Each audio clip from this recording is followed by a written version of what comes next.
우리가 지난주 말씀에서 예수님의 제자들, 빛의 아들들이 이 세상의 아들들에게서 배울 게 있다. 그들이 미래를 대비하는 것, 그들이 악한 모습으로 악하게 미래를 대비하지만 우리는 하나님의 뜻에 따라서 우리의 미래를 준비하는 사람들이 되어야 한다라고 하는 것을 말씀을 드렸죠. 그래서 불의의 제물로 친구를 사귀라, 다른 사람들을 위해서 의미 있는 곳에 사용할 수 있어야겠다라고 하는 말씀을 나누었습니다. 오늘 이제 19절부터 저희들이 함께 봤는데 예수님은 또 다른 비유로 말씀을 하십니다. 근데 이 비유는 많은 사람들이 안 믿는 사람들에게 천국과 지옥의 차이를 설명을 하면서 전해주신 그러한 말씀인 것처럼 생각을 하는데, 사실은 안 믿는 사람들에게 주신 말씀이라기보다는 그 당시에 유대 종교 지도자들, 그들에게는 충분히 선을 행할 수 있는 여건과 기회가 있는데도 그들이 돈을 사랑하고 그렇게 악하게 살아가는 그들의 모습들을 보면서 주님께서 주신 비유의 말씀이다, 이렇게 말할 수가 있습니다. 바리새인과 같이 이 세상을 사랑하면서 스스로 의롭다고 생각하는 사람들, 내 자신이 하나님 앞에 얼마나 가증한 존재인지를 알지 못하고, 그리고 내게 다가올 그 멸망이 어떤 것인지를 생각하지 못하고 살아가는 사람들에게 주신 비유의 말씀이다, 이렇게 말할 수가 있습니다. 오늘 이 얘기는 아주 두 사람이 대조적으로 나오죠. 이 두 사람의 대조적인 모습들을 잠깐 살펴보면서 우리에게 주시는 영적인 교훈들을 함께 나누기를 원합니다. 첫 번째는 이 대조적인 이 땅에서의 삶을 좀 살펴보죠. 첫 번째 나오는 사람은 아주 풍요로움 속에 살아가고 있는 한 남자가 나옵니다. 19절에 보면 등장인물을 이렇게 소개합니다.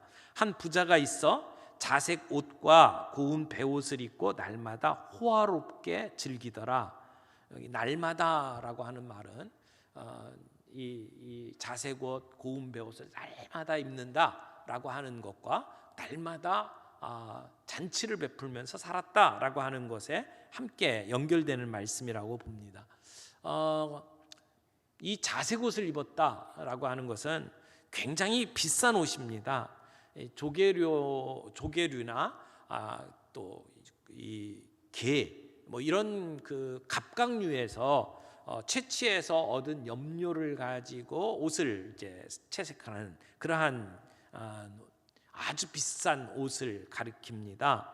근데 비싼 옷을 매일 입고 살았다, 그 얘기는 사람들에게 과시하면서 살았다, 이렇게 말할 수가 있을 겁니다.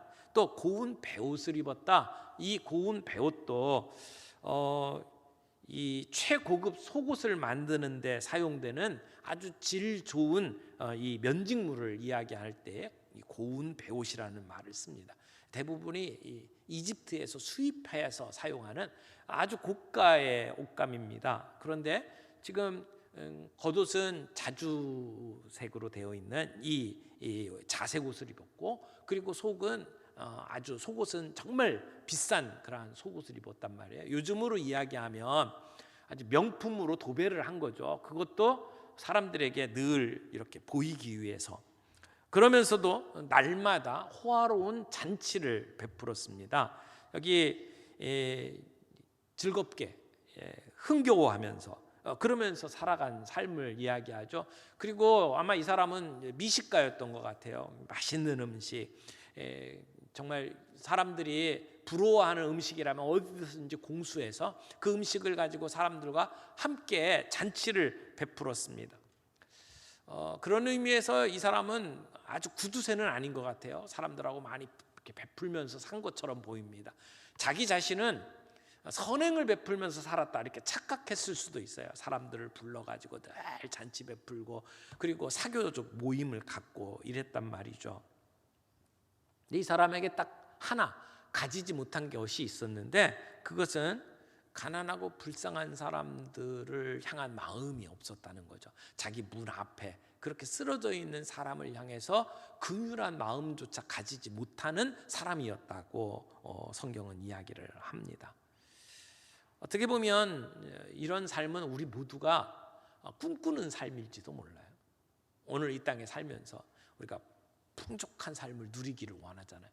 그래도 부동산 빵빵하게 있고 그리고 늘 쓸 수 있는 자금 여유가 있고 그래서 사람들을 만나면 내가 다 베풀어주고 그러면서 즐겁게 살아가기를 많은 사람들이 원합니다. 성경에 나오는 바리새인들이 그렇게 살기를 원했던 것 같아요. 아마 이 사람이 베푸는 잔치에는 정치인도 있었을 것이고 그리고 여기에 나오는 바리새인들과 같이 종교 지도자들도 함께 모여서 함께 즐기고 먹고 마셨을 거라고 생각을 합니다. 그런가 하면 또 다른 사람이 나오죠. 이 또 다른 등장인물 이름이 나사로입니다. 이 부자와는 전혀 다른 계층의 사람이에요. 반대쪽에 있는 사람이죠. 아무것도 가진 것이 없습니다. 20절 21절에 성경은 그를 향해서 이렇게 소개를 합니다. 그런데 나사로라 이름하는 한 거지가 헌데투성이로 그의 대문 앞에 버려진 채 그 부자의 상에서 떨어지는 것으로 배불리려 하며 심지어 개들이 와서 그 헌데를 핥더라. 이름이 나와요. 예수님의 비유에는 대부분 이름이 나오질 않습니다. 유일하게 여기에 사람 이름이 나옵니다. 나사로라고 이름을 하죠. 그리고 거지라고 소개를 합니다. 근데 우리말로 거지라고 번역을 했는데 이 거지라고 되어 있는 이 헬라어 이 프토코스라고 하는 말은 거지라기보다는 아주 빈민층에 해당하는 사람이다 이렇게 말할 수 있어요. 먹을 것이 없어서 굶주리는 사람을 표현한 겁니다. 일반적으로 이런 처지에 놓여 있는 사람들이 많이 있었어요. 그 당시에 사람들 가운데 한 30%에 해당하는 사람들이 이런 정도의 비참한 삶을 살았다고 그래요. 그 당시에 많은 사람들이 이렇게 소작농을 했잖아요. 농사를 짓고 살았는데 그런데 지금처럼 농업을 잘 할 수 있는 기술이 있는 것도 아니에요. 하늘만 바라보면서 농사를 지었거든요. 그리고 그 당시에 많은 사람들이 하루하루 근근히 먹고 살아가는 사람들, 노동자는 오늘 일 안 하면 내일 굶어야 되는 사람들이었어요. 여기 농사 짓는 사람도 올해 농사 망치면 진짜 먹고 살 게 막막한 사람들이었어요. 그런데 거기에 자연재해가 있고 병충해가 있고 이래버리면 농사를 망칠 수밖에 없었죠. 그래서 정말 먹을 것이 없는 상황에서 이렇게 길거리로 내몰리는 것이 하층 계층의 사람들이었단 말이죠. 그러니까 지금 예수님이 하고 있는 이 이야기는 그 당시에 주변에서 볼 수 있었던 굶주리고 있었던 모든 사람들에 대한 이야기로 들렸을 것이라고 생각을 합니다. 이 나사로는 지금 건강이 좋지 못합니다. 피부가 헌데투성입니다. 아마 영양도 부족하고 씻지도 못한 상태였으니까 피부가 견뎌낼 수 없었을 거라고 생각을 합니다. 그가 부자의 집에서 떨어지는 부스러기로 배불리기를 원했습니다. 여기 부자의 상에서 떨어지는 것은 먹다 남은 음식이라기보다는 이렇게 손을 닦고 버려지는 빵 부스러기를 좀 이야기하는 겁니다. 보통 그것은 개들에게나 나눠주는 것인데 지금 이 나사로는 그것으로 자기의 배를 채우기를 원했다 이렇게 소개를 합니다. 그런데 개들이 그 나사로의 헌데를 핥고 있었습니다. 지금 우리 시대에는 개 또는 강아지가 굉장히 귀한 존재죠. 애완용으로 사람들이 대합니다. 그런데 성경에 나오던 시대에 개는 그런 정도의 위치를 가지고 있지 않았습니다. 개는 굉장히 부정한 동물에 속했어요. 그래서 개를 데리고 뭐 이렇게 애완용으로 키우는 일들이 없었습니다. 길거리에 이렇게 때로 돌아다니면서 그러면서 먹을 걸 구하던 그러한 개였죠. 심지어 죽은 사람의 시체를 먹는다고까지 언급이 될 정도로 개는 부정한 짐승으로 여겨졌습니다. 근데 개들이 몰려와 가지고 그 나사로의 헌데를 이렇게 훑고 그리고는 버려지는 부스러기들을 같이 먹고 있었다. 그러니까 나사로의 삶은 거의 개 수준의 비참한 삶을 살고 있었다라고 말할 수가 있을 겁니다. 거기다가 버려졌다고 이야기를 해요. 놓여져 있다, 버려져 있었다라고 하는 것은 그가 지금 스스로 움직일 수도 없는 어떤 장애를 안고 있다라고 말할 수 있습니다. 그가 어디에 있어요? 대문에 있어요. 이 대문이라고 하는 표현은 성전이나 아주 큰 저택의 이 문으로 표현되는 단어입니다. 이 부자에게 큰 출입구가 있었고, 그리고 그런 정도의 출입구에는 늘 감시를 하는 경비실이 있습니다. 그래서 이 집은 굉장히 대단한 집이다라고 하는 부를 과시하는 대문이기도 하지만, 이런 그 하층민들이 이 집으로 들어오는 것을 막기 위한 역할을 하기도 하죠. 하지만 그 뒤에 부자가 처해 있는 음부와 하늘과 사이에 큰 구렁텅이가 있어서 오고 갈 수 없는 것처럼 아예 벽이 있는 건 아니죠. 여기는 문만 열고 나가면 막바로 지금 그 앞에 누워있는 나사로에게 도움의 손길을 펼칠 수 있는 상황입니다.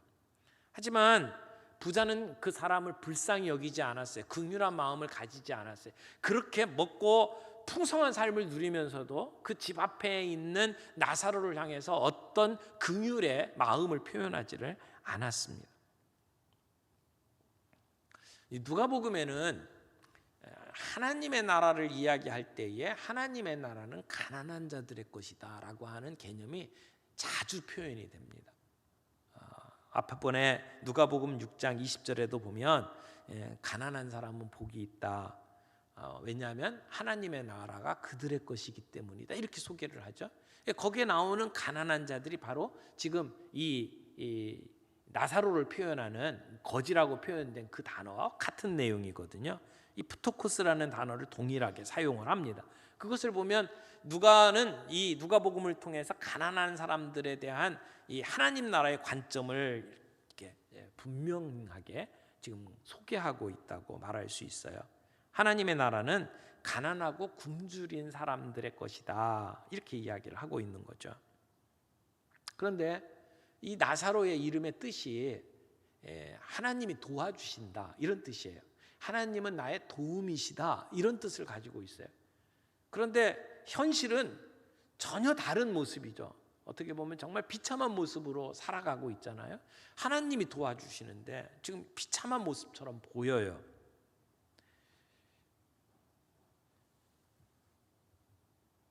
부자가 음부에서 고통 가운데 이제 하늘을 보는데 거기에 나사로가 아브라함의 품에 안겨 있는 모습을 보고 이렇게 이야기하는 도중에 나사로를 보내달라고 이야기를 합니다.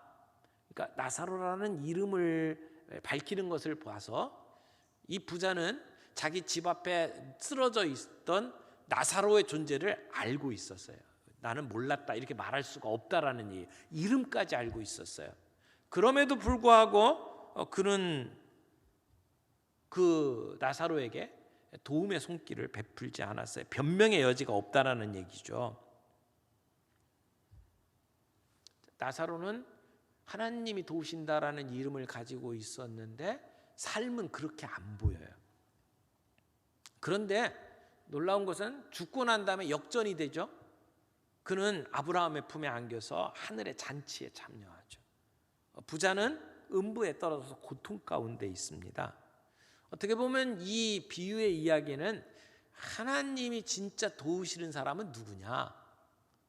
이 이야기를 하고 있는 것처럼 보여요.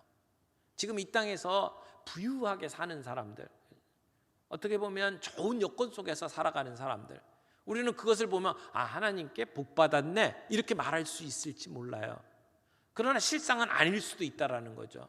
우리는 이 땅에서 누리는 것들을 보면서 하나님이 특별히 그들에게 놀라운 복을 주셨구나 이렇게 생각을 한단 말이에요. 그러나 오늘 이 얘기 속에서는 진짜 하나님의 도움을 받는 사람은 누구냐? 라고 하는 질문을 가지고 이 전체 이야기를 듣도록 만들어가고 있습니다. 현실 속에서 부유하고 잘 나가는 사람들이 하나님의 도움을 받는 사람이냐, 아니면 가난하지만 신실하게 하나님의 도우심을 구하는 자의 삶이냐. 자, 두 번째로 좀 살펴볼 것은 아주 대조적인 두 사람의 죽음입니다. 죽음은 누구에게나 다가옵니다. 죽음은 공평합니다. 사람들에게 평등하게 찾아옵니다. 잘 사는 사람이나 비참한 삶을 살고 있는 사람에게나 누구에게나 찾아옵니다. 잘 사는 사람에게는 죽음이 피해갈 것 같은데 그렇지 않다라는 것이죠. 어떻게 보면 이 부자나 나사로가 유일하게 공유하고 있는 게 있다면 죽음일 것입니다. 죽음은 이 땅에 어떤 것을 가지고 있어도 가져갈 수가 없어요. 죽음은 나 혼자 당하는 일입니다. 죽음의 길은 외로운 길입니다. 우리가 이 땅을 살아가면서 짧은 인생 살아간다고 이야기하지 않습니까? 그래서 이 땅은 안개와 같은 곳이다. 그리고 우리를 가리켜서 나그네와 같은 인생이라고 이야기를 합니다. 부하게 살든 좀 힘들고 어렵게 살든지 간에 누구나 그 길은 걸어가게 돼 있습니다. 누구나 만나는 겁니다. 부자가 죽어서 아마 그 사람의 사회적 지위에 걸맞은 아주 화려한 장례식이 있었겠죠. 그리고 미리 준비해 놓은 무덤에 들어갔을 겁니다. 그런데 나사로도 죽었습니다. 아마 질병 때문에 죽었는지도 모르죠. 영양실조 때문에 죽었을 수도 있습니다. 근데 그가 죽어서 장사 지냈다는 언급이 없어요. 사람들이 애도하고 어떤 그 기억할 만한 어떤 시간도 갖지 못하고 그리고 죽은 것 같아요. 기껏해야 불황자의 무덤 속에 묻혔을 겁니다. 그런데 죽음 이후에 그들의 운명이 달리 표현됩니다. 죽음 이후에는 평등하지 않습니다. 똑같지 않다는 겁니다. 모든 사람이 예상과는 반대로 나사로는 천사들에게 받들려 천국에 들어갑니다. 아브라함의 품에 들어갑니다. 나사로는 천사들의 도움을 받으며 보살핌을 받으며 천국을 향했습니다. 그런데 부자는 어떻습니까? 부자는 고통의 장소 음부로 내려갑니다. 음부라고 표현된 곳은 지옥입니다. 사람이 죽으면 완전히 혼자 죽습니다. 산자와 단절됩니다. 그리고 부자는 이제 하나님의 진노를 끝없이 경험할 수밖에 없는 음부에 내려가는 것입니다. 하나님이 누구 편입니까? 현실 속에서 과시하며 누리던 부자의 편은 아니었습니다. 아브라함의 품에 안겨있는 나사로의 편이었다는 것입니다. 이 땅에서 가난하게 산다는 것이 하나님의 저주가 아닙니다. 현실 속에서 우리의 욕망이 좀 실현되고 있는, 그래서 풍요롭게 사는 게 하나님이 주신 복이라고 말할 수도 없습니다. 우리 죽음 이후의 세계를 우리가 믿는다면, 부활의 메시지를 믿는다면 우리는 이 땅에서의 삶을 보다 의미 있게 살아갈 필요가 있습니다. 하나님이 내게 주신 불의한 재물들을 가지고 우리는 어떻게 써야 될지 다시 한번 고민을 해봐야 합니다. 어떻게 하는 것이 하나님을 섬기는 자의 삶인지 오늘 이 말씀 속에서도 우리가 찾아볼 수 있다고 믿습니다. 세 번째로 살펴볼 것은 이제 그 이후의 삶, 영원의 삶에 대한 대조입니다. 부자는 고통 속에 지금 살아갑니다. 지금 음부에 내려갔다고 이야기를 하죠. 이 지옥은 우리가 생각하는 것보다 훨씬 더 끔찍한 곳입니다. 성경에 보면 지옥은 처벌을 받는 곳입니다. 거기에는 꺼지지 않는 불이 있습니다. 오늘 본문에도 이 불꽃 가운데에서 내가 괴로워하나이다 라고 표현을 하고 있습니다. 거기에는 우리의 이 땅에서의 삶을 돌이켜보면서 후회하는 곳입니다. 거기에서는 끝없는 갈증 속에 살아가죠. 그래서 이 부자가 나사로에게 손끝에 물을 찍어가지고 내 혀를 서늘게 해달라고 부탁을 하고 있는 장소입니다. 그곳에서 끊임없는 고통을 당하고 있습니다. 이곳이 음부입니다. 지옥입니다. 그곳을 한마디로 표현한다면 No more mercy, 더 이상 자비가 없다, 그렇게 말할 수 있는 곳입니다.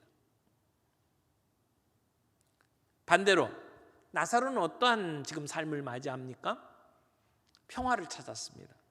그동안 그렇게 아프고 힘들었던 모든 것들을 다 떨쳐버렸어요. 아픔, 고통, 슬픔, 이 모든 것들과 헤어지는 자유를 찾는 그러한 천국의 기쁨을 누리게 되는 곳이죠. 그것은 우리 하나님의 백성들을 위해서 하나님께서 예비하신 곳입니다. 그것을 우리는 본향이라고 이야기합니다. 우리의 집입니다. 그런데 오늘 이 이야기에 보면 음부에 떨어진 부자가 천국에 있는 아브라함과 대화를 나누고 있습니다.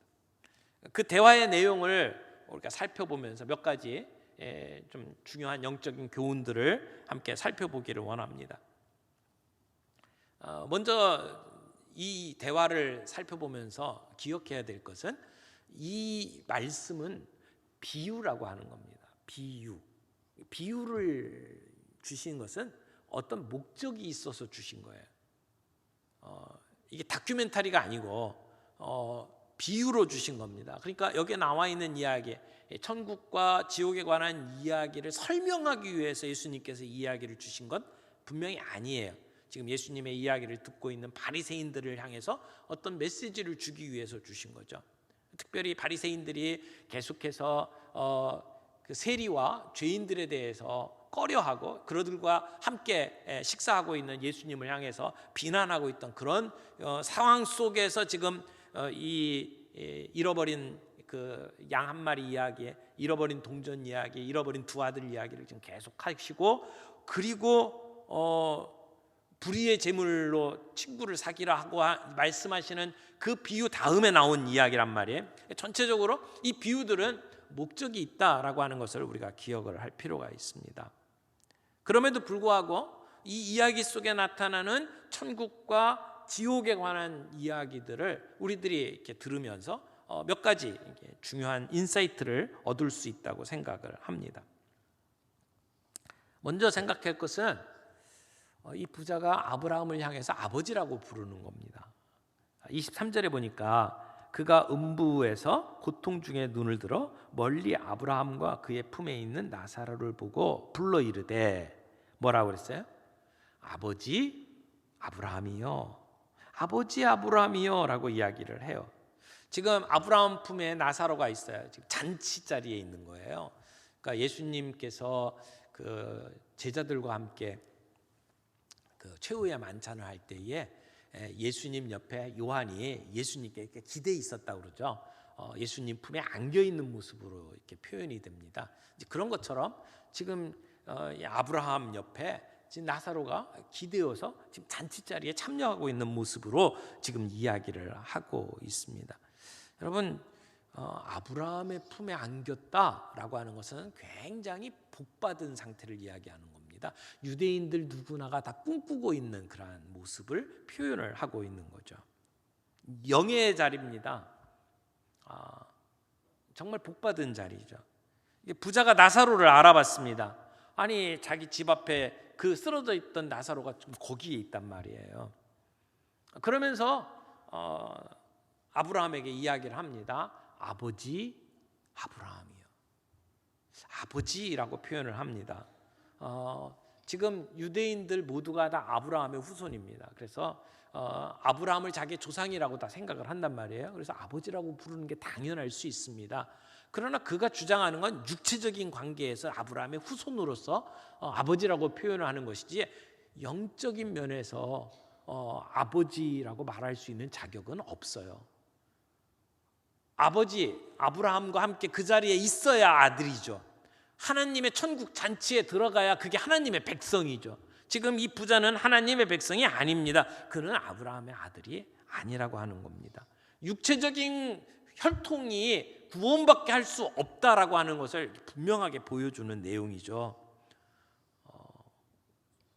우리의 살아가는 삶의 형편, 내 주변에 믿는 사람이 있고 우리 아버지가 장로고 목사고 그래서 내가 구원받는 게 아니라는 거죠.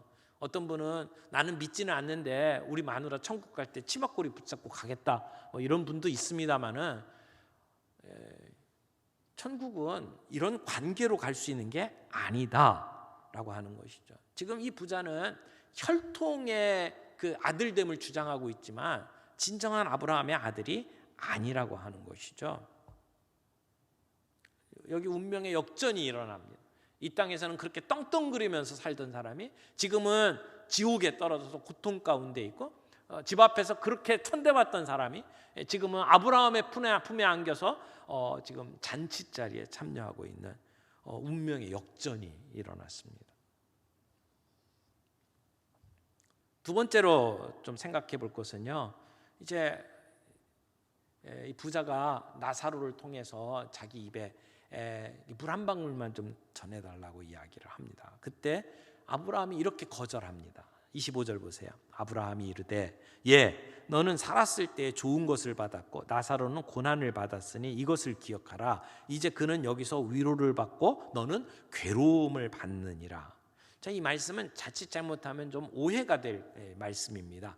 이 세상에서 잘 살던 사람은 내세에 가서 고통을 받고, 이 세상에서 고통당하는 사람들은 내세에 가서 잘 살게 될 것이다 라고 하는 투로 지금 말씀을 하잖아요.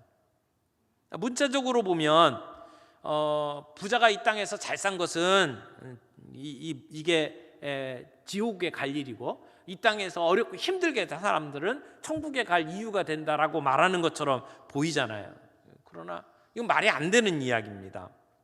여러분도 알다시피 믿음의 선배들 가운데는 부자로 산 사람들이 꽤 있었습니다. 지금 여기에 나오는 아브라함만 해도 그렇습니다. 아브라함은 꽤 부자였습니다. 그런 수많은 종들을 데리고 사병까지 거느리면서 살아갔던 그러한 거부였습니다. 다른 사람들에 비해서 경제적으로 넉넉하게 산다, 또는 건강하게 즐겁게 살았다라고 하는 것이 음부에 갈 이유가 되는 것이 아니라는 이야기죠. 지금 아브라함이 하는 이야기의 뜻이 뭡니까? 생각 좀 해보라는 거예요. 생각 좀 해보라. 이 세상에서 그렇게 떵떵거리면서 살았던 너는 지금 거기에 떨어져 있고, 그리고 네 집 앞에서 그렇게 천박꾸러기로 살았고, 그리고는 지금 비참한 삶을 살았던 이 나사로가 이제는 천국에서 지금 이런 대접을 받으면서 살아가고 있는 이유가 무엇인지 생각을 좀 해보라는 것이죠. 지금까지 부자가 오해하고 있었던 것을 지금 일깨우는 말입니다. 어떻게 보면 지금 그 앞에서 예수님께서 바리새인들이 외식하고, 그래서 사람들 보는 앞에서 기도하고, 사람들 보는 앞에서 구제하고, 이런 것들을 가리키면서 저들은 이미 자기 상을 받았느니라 라고 하는 말씀하고 지금 거의 같은 맥락에서 지금 주시는 말씀이라고 생각을 합니다. 너는 살았을 때 좋은 것 다 받았지 않느냐 라고 하는 이야기는 네가 원하는 거 다 받았다는 거야. 내가 받을 상 다 받았지 않느냐. 그가 원했던 건 뭐예요? 사람들의 인정이었어요. 사람들의 칭찬이었어요. 바리새인들이 사람들이 많이 모이는 어귀에 가서 기도했던 이유가 뭐예요? 하나님께 기도한 게 아니에요. 사람들에게 인정받기를 원했던 거죠. 그래서 사람들이 박수 쳐주고 인정했단 말이에요. 내 상 이미 받았다. 지금 부자가 살았던 삶이 그와 같다는 것이죠. 사람들에게 받는 인정, 칭찬, 그건 하나님에게는 아무런 의미가 없을 수 있다라고 이야기를 하는 겁니다. 그 어떤 사람도 나사로가 천국에 들어갈 것이라고 기대하지 않았습니다. 그런데 그 빌어먹던 나사로가 지금 천국에 있는 것은 잃어버린 한 마리 양을 찾았던 그 목자의 음성을 들은 것이고, 잃어버린 아들을 향해서 부르시는 아버지의 음성을 들었기 때문이라 이렇게 말할 수가 있습니다. 어떻게 보면 이 부자가 그렇게 파렴치한 사람은 아닐 수 있어요. 우리같이 평범한 사람일 수 있습니다. 그저 다른 사람에게 해 안 끼치고, 다른 사람에게 손가락질 받지 않고 내가 가지고 있는 거 누리면서 산 사람, 이 사람이 부자라고 말할 수 있어요. 부자가 되는 거 하나님의 축복이라고 생각했고, 내게 주어진 것 가지고 사람들과 함께 즐겁게 산 거예요. 그는 율법에 나와 있는 명령을 행할 수 있는 기회가 충분히 있었습니다. 나사로라고 이름을 알고 있을 정도로 그의 존재를 인식하고 있었단 말이에요. 대문만 열면 그에게 손을 뻗칠 수 있었습니다. 근데 그는 찾아 나서지 않았습니다. 그에게 사랑의 손길을 베풀지 않았습니다.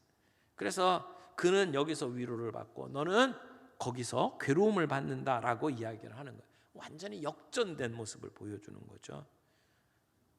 유대 종교 지도자들에게 주님은 이렇게 경고를 하는 겁니다. 그 사람들 종교적으로 다른 사람들에게 둘째가면 서러워하는 사람들이었어요. 교양도 있었습니다. 그리고 존경받을 일도 많이 했어요. 그리고 재산도 꽤 됐을 겁니다. 그런데 그들이 했던 종교적인 행위, 그들이 했던 구제, 그들이 했던 선교는 위선이었다는 거죠. 자기를 드러내기 위한 방편으로밖에 살지 않았다는 겁니다.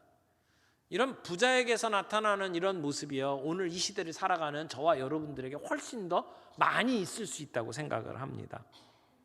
오늘 우리 아이들이 자라나는 모든 환경, 우리가 살아가고 있는 삶을 보게 되면 우리 자신들이 자기에게 매몰될 수 있는 정말 많은 환경들로 가득 차 있습니다.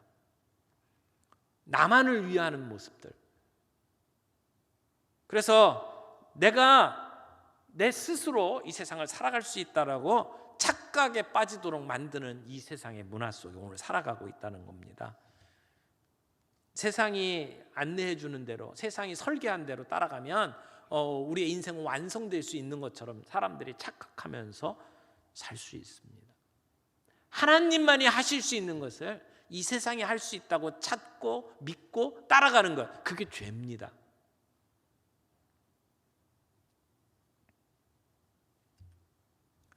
또 하나 생각해 볼 것은 이 부자와 나사로 사이에 큰 구렁텅이가 있다라고 얘기를 하죠.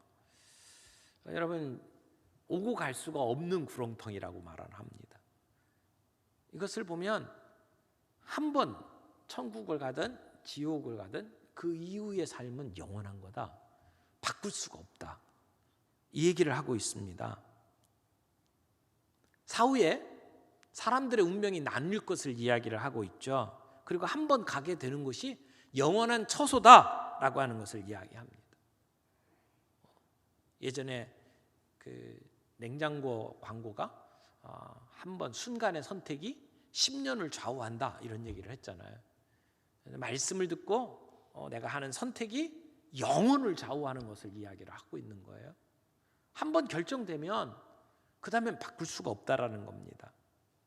그리고 이 말씀에서 마지막으로 살펴보고 싶은 것은 지금 이 모든 상황 속에서 자기의 어리석음을 깨달았던 부자가 부탁을 합니다. 나사로를 보내서 우리 남은 가족들, 형제들에게 말씀을 전해달라는 거예요. 가르쳐달라는 겁니다. 더 이상 이 끔찍한 곳에 오지 않도록 좀 도와달라고 부탁을 합니다. 그때 아브라함이 뭐라고 이야기를 합니까? 이 땅엔 모세와 율법이 있다라고 이야기, 선지자들이 있다고 이야기를 하죠. 모세와 선지자들이 있다. 그러니까 우리에게 주신 말씀이 있다라는 얘기예요. 그 말씀 보면 깨달을 수 있다라는 겁니다. 그래도 죽은 사람이 가면 훨씬 더 설득력 있지 않겠습니까? 그랬더니 이 율법을 보고도 깨닫지 못하는 사람은 죽은 사람이 가도 안 믿는다. 이 말씀의 의미가 뭡니까?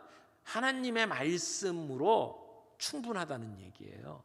내가 구원을 얻고 내가 영생을 얻는 것으로는 말씀으로 충분하다는 얘기입니다. 사람이 죽었다 살아나는 기적으로도 해결이 안 된다는 겁니다. 여러분, 오늘 우리가 복음을 전하려고 하잖아요. 어떤 복음을 전하기를 원합니까? 사람들에게 뭐 정말 그냥 깜짝 놀랄 만한 화려한 어떤 대단한 것으로 소개하려고 하십니까? 뭐 죽었다가 살아나고 병들었다가 그 치유받은 어떤 기적적인 뭔가를 갖고 가서 설명을 하려고 합니까? 그렇지 않다는 겁니다. 하나님의 말씀으로도 구원받을 수 있는 충분한 내용이 된다는 것이죠. 그걸 듣고도 믿지 못하는 사람은 죽었다 살아난 사람이 가도 안 믿는다는 겁니다. 실제로 그랬잖아요. 바리새인들은 부활을 믿는 사람들이었습니다. 그러나 실제로 예수님이 부활하셨을 때에 바리새인들이 믿었습니까? 그렇지 않거든요. 죽었다 살아나신 예수님이 있음에도 불구하고 바리새인들은 믿지 않았습니다.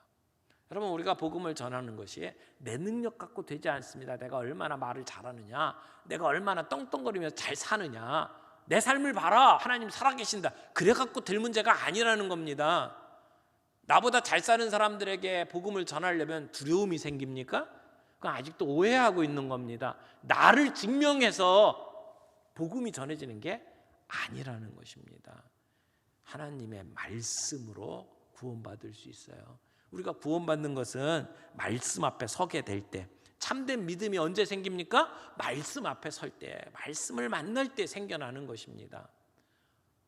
내 주변에 우리가 함께 그 영원함을 누릴 수 있기를 원한다면, 내 사랑하는 가족들, 내 친구들, 나와 함께 더불어 살아가는 사람들이 그 천국에서 함께 영원을 누리며 살아가기를 소원한다면 우리는 그들에게 하나님의 말씀을 전해야 합니다.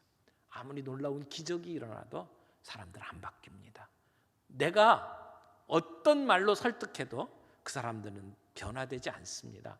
하나님 그들에게 역사하실 때, 하나님께서 그들의 마음을 움직이실 때 그들은 변화됩니다. 그러니까 걱정하지 마시고 전하십시오.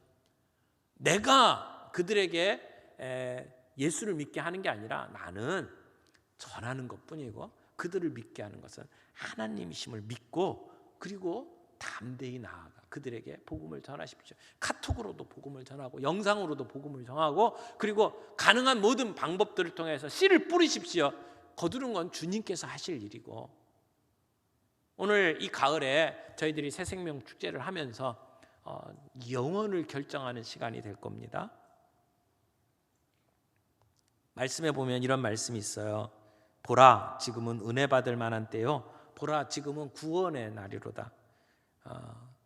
내 주변에 있는 사람들이 복음을 붙잡고 하나님을 만날 수 있도록 여러분 함께 기도하기를 원합니다. 그리고 그들에게 복음의 메시지를 보내고, 그리고 만나서 그들에게 말씀을 전할 수 있기를 바랍니다. 여러분과 저를 통해서 전해지는 말씀을 통해서 그들이 주님 앞에 돌아오며 우리와 함께 그 천국 잔치에 들어갈 수 있는 놀라운 역사가 저와 여러분들에게 있기를 바랍니다. 우리 이 땅에서 잘 사는 것 중요합니다. 취미 생활도 열심히 하시고 즐겁게 사는 것도 중요합니다. 그러나 그 누리고 즐기는 일에만 빠져 있지 않기를 바랍니다. 주님이 우리에게 주신 기회를 이용할 수 있기를 바랍니다. 문만 열고 나가면 나사로를 볼 수 있어요. 그들에게 긍휼의 마음으로 손길을 펼치고 그들과 더불어 살아갈 수 있는 길들을 우리가 함께 찾을 수 있는 이번 가을이 되기를 바랍니다. 우리 말씀 생각하면서 찬양 하나 같이 하겠습니다. 이 찬양은 우리 예수의 이름을 높이세, 능력의 그 이름, 예수 이름 높이세, 구원의 그 이름. 오늘 우리 주변에 사랑하는 우리 형제 자매들을 구원할 수 있는 건 우리의 능력이 아닙니다. 예수의 이름입니다. 우리 예수의 이름을 높이는 저와 여러분들이 되기를 바랍니다.